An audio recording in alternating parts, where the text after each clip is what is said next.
Il est donc 12h36 et nous allons à l'instant parler du sujet qu'on a évoqué tout à l'heure avec Émilie Dez, le péage en flux libre. Les automobilistes pourront régler chez le buraliste, alors que les péages en flux libre, c'est des autoroutes donc sans barrière. A priori, c'est ce qui va se passer partout en France. Les utilisateurs de l'A14 sur Paris-Normandie pourront donc s'acquitter à partir de jeudi chez les buralistes.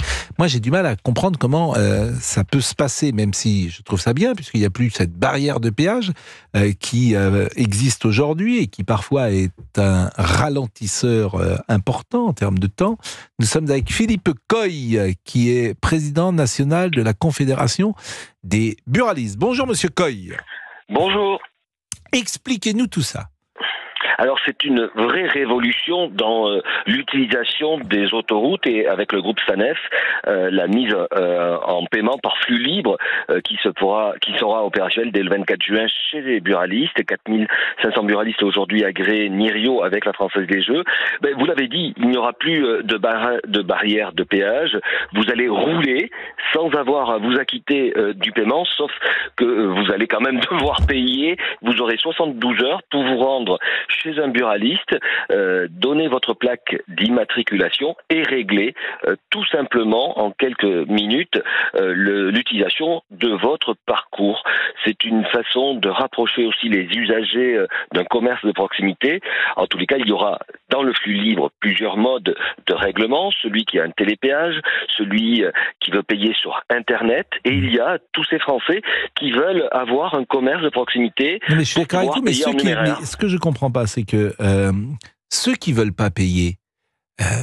Ah ben non, ça je crois, enfin c'est pas de mon ressort, oui. Mais en tous les cas, l'utilisation d'une autoroute est un acte payant. Je suis d'accord avec vous, mais ils ont l'occasion peut-être quand même de... Il y a beaucoup de gens, j'imagine, qui ne sont pas solvables, par exemple. Donc, écoutez, notre jusqu'à sujet présent, n'est pas le recouvrement des créances. Non, mais j'entends bien, mais j'essaye de comprendre, moi. J'entends bien que c'est pas vous, que ça vous concerne pas. Si vos auditeurs vont au Portugal, c'est quelque chose qui est déjà en place dans ce pays, au Portugal depuis des années. Donc, c'est un changement d'usage. C'est vrai qu'il faudra avoir le réflexe en disant j'ai emprunté une autoroute, j'ai 72 heures pour aller payer avant d'avoir une majoration. Il n'y a pas une manière automatique, par exemple. Est-ce qu'on peut avoir sur l'autoroute, moi j'ai le petit boîtier. Si vous avez le télépéage, vous n'avez pas à venir chez nous, puisque vous êtes prélevé et rattaché votre usage. Il faudra que je vienne chez vous, alors que là, je suis tranquille. Non, si vous avez le boîtier du télépéage, vous continuez à être prélevé sur votre compte. Directement. C'est pour tous les Français et tous les automobilistes qui empruntent, notamment les autoroutes de la SANEF, qui n'ont pas ce télépéage, qui n'ont pas besoin de s'arrêter. Chez le bureau de tabac pour aller payer. Parce qu'il y a beaucoup de gens quand même qui passent sur une autoroute. C'est bien pour les bureaux de tabac, justement, comme disait monsieur, pour les commerces de proximité, ça va faire des clients. J'ai bien compris, mais vous vous rendez compte, vous allez passer votre temps à encaisser des gens qui viennent des autoroutes. Écoutez, notre rôle, c'est déjà d'accueillir 10 millions de Français tous les jours. C'est un commerce de proximité. Mais ils sont contents, vos buralistes, d'avoir des gens qui rentrent dans le bureau de tabac pour payer l'autoroute. Écoutez, parce qu'ils vont être commissionnés là-dessus. Qui rentrent. On touche bien évidemment un acte de rémunération, mais on est content d'accueillir de nouveaux. Cela est comme toute transaction un pourcentage, mais nous sommes heureux aujourd'hui d'accueillir. Nous sommes heureux d'accueillir des nouveaux clients, puisque je suis d'accord, mais combien vous allez toucher?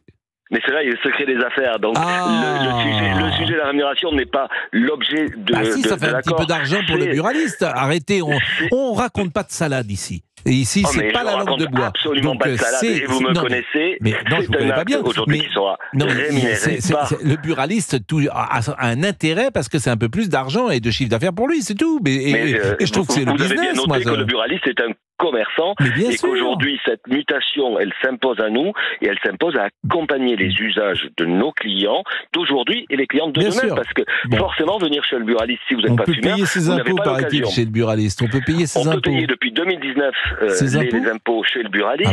On a aussi développé en numéraire chez votre buraliste avec votre quittance ou en carte bleue, en liquide. En liquide. On peut dire numéraire. Bah oui, en numéraire. Oui, en liquide. Oui. C'est génial. Ou par carte bleue. c'est 15 000 points de contact. Là, vous viendriez avec une boîte, vous, hein. Vous pouvez Il y aurait aussi des pièces d'or, il est l'or. Monseigneur. Bon, bah vous pouvez écoutez, aussi c'est bien. payer vos C'est bien, si loyers j'ose avec dire. des bailleurs sociaux. C'est toujours dans la transformation, l'accompagnement des usages de nos clients d'aujourd'hui et surtout de demain. Ce commerce de proximité, J'entends bien. c'est 23 000 points de contact et nous sommes très Est-ce que vous heureux vendez des d'avoir- cigares dans votre bureau de tabac? Effectivement, on vend des cigares. Des Parce que Monte c'est Cristo. quand même le métier du buraliste. On a parlé de... Bah oui, le bureau de tabac, ils vendent des... On a parlé des Monte Cristo tout à l'heure. Je crois que c'est 7% sur chaque cigarette que vous touchez. C'est comme si vous voulez savoir la rémunération, elle est publique, c'est 8,25. 8,25. Sur l'ensemble des produits du tabac que nous vendons. Bon, bah écoutez, merci beaucoup. Merci Philippe Coy, parce que cette intervention, vous avez fait un tabac. Et je vous remercie. Oh, Bravo. Et je ne pars pas en fumée. Voilà, je vous remercie grandement.